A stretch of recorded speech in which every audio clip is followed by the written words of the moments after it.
Imagine rising from an ordinary island to become the most powerful man in Europe, a leader who changed history, conquered nations, and inspired millions, but ultimately lost everything.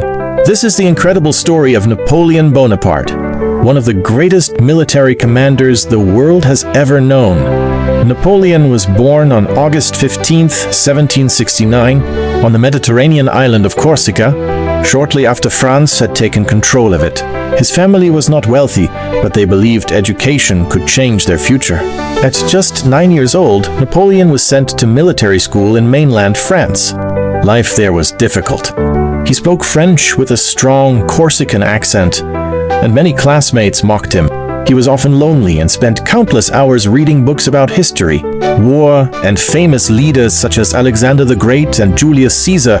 These books shaped his dreams of greatness. Napoleon graduated as an artillery officer in the French army. At that time, France was in chaos. The French Revolution had overthrown the monarchy, and the country was surrounded by enemies. Young officers suddenly had opportunities to prove themselves. Napoleon quickly gained attention because of his intelligence, discipline, and brilliant military strategies. In 1793, during the siege of Toulon, he played a key role in defeating forces supporting the British. His success earned him a promotion and made him one of France's rising stars. A few years later, Napoleon was given command of the French army in Italy.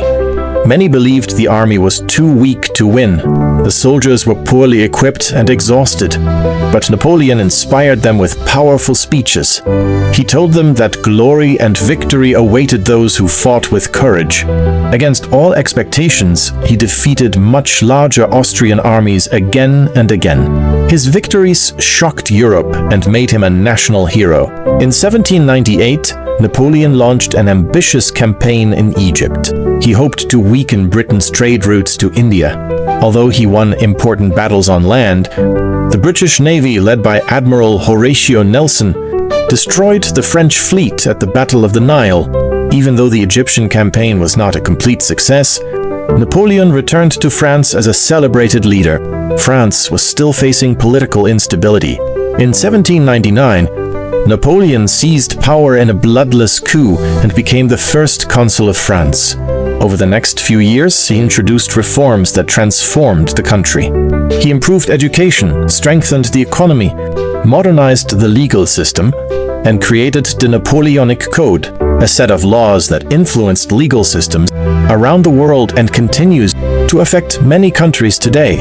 In 1804, Napoleon crowned himself Emperor of France in a magnificent ceremony at Notre Dame Cathedral in Paris. Instead of allowing the Pope to place the crown on his head, Napoleon crowned himself, sending a clear message that his power came from his own achievements. Soon, Europe entered a new era of war. Napoleon built one of the strongest armies in history. His soldiers were loyal, disciplined, and highly motivated. One of his greatest victories came in 1805 at the Battle of Austerlitz, often called the Battle of the Three Emperors. Facing the combined armies of Austria and Russia, Napoleon used clever tactics to lure his enemies into a trap. The result was one of the most brilliant victories in military history. His reputation became legendary.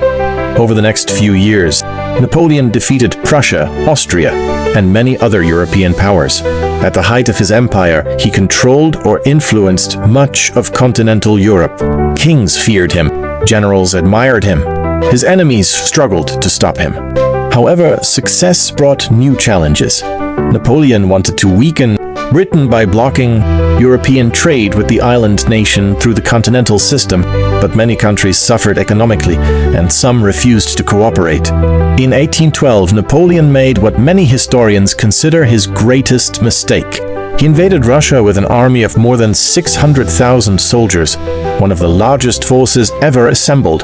The Russians avoided major battles and retreated deeper into their country, destroying food and supplies behind them. When Napoleon finally reached Moscow, the city was largely empty and soon caught fire. With winter approaching and little food available, he had no choice but to retreat. The journey back became a nightmare. Freezing temperatures, hunger, disease, and constant attacks devastated his army. Only a small fraction of his soldiers returned alive. The disaster encouraged European nations to unite against him. In 1814, Allied forces captured Paris. Napoleon was forced to abdicate and was exiled to the island of Elba. Most leaders would have accepted defeat. Napoleon did not. Less than a year later, he escaped from Elba and returned to France. Thousands of soldiers who had been sent to arrest him instead joined his side. His dramatic return became known as the 100 Days. Europe prepared for one final confrontation. On June 18, 1815, Napoleon faced British and Prussian forces at the Battle of Waterloo, in present-day Belgium. The battle lasted all day. Despite fierce fighting, Napoleon's army was defeated. Waterloo ended his dream of ruling Europe forever. This time, the Allies sent him much farther away, to the remote island of St. Helena, in the South Atlantic Ocean. There was no escape. Napoleon spent his final years writing about his life and reflecting on his victories and mistakes. He died on May 5, 1821, at the age of 51. Even after his death, Napoleon's influence never disappeared. Military academies still study his strategies. His legal reforms continue to shape justice systems. Historians continue to debate whether he was a hero, a dictator, or both. To some, Napoleon was a visionary who modernized Europe. To others, he was an ambitious ruler whose wars caused immense suffering. But everyone agrees on one thing: few people have changed the course of European history as dramatically as Napoleon Bonaparte. His story is a reminder that extraordinary ambition can build an empire, but it can also lead to an unforgettable downfall. Thanks for watching. If you enjoyed this documentary, don't forget to like, subscribe, and join Legends Archive for more fascinating stories about the world's greatest historical figures.